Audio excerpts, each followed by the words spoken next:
been thinking about money for a long time. And really, I think it's best to think of money as an information system, primarily an information system for labor allocation.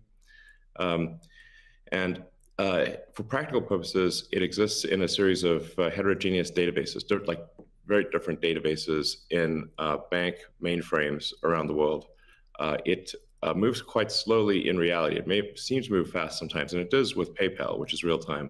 But the vast majority of the systems out there are batch processing. So the actual reconciliation may take 1 to 5 business days, sometimes longer.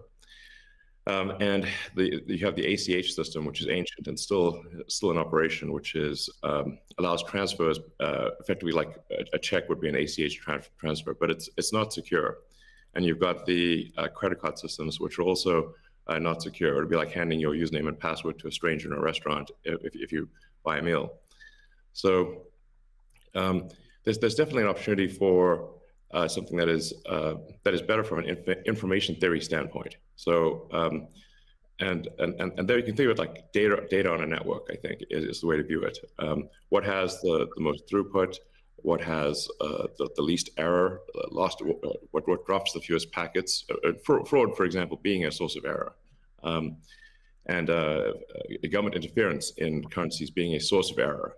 But it's fundamentally an information system. So I think it makes sense to support something that improves the quality of information with which we conduct the economy.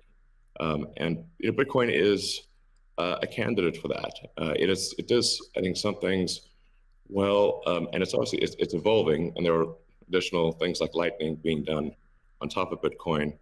But Bitcoin per se is mostly solving for scarcity, or rather solving for essentially having no throat to choke, decentralized.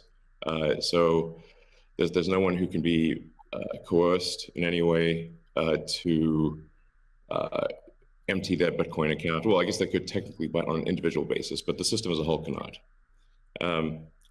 And it has an open ledger, which is also quite good. But transaction volume is low. Transaction cost is high, and usability for the average person is not yet very good.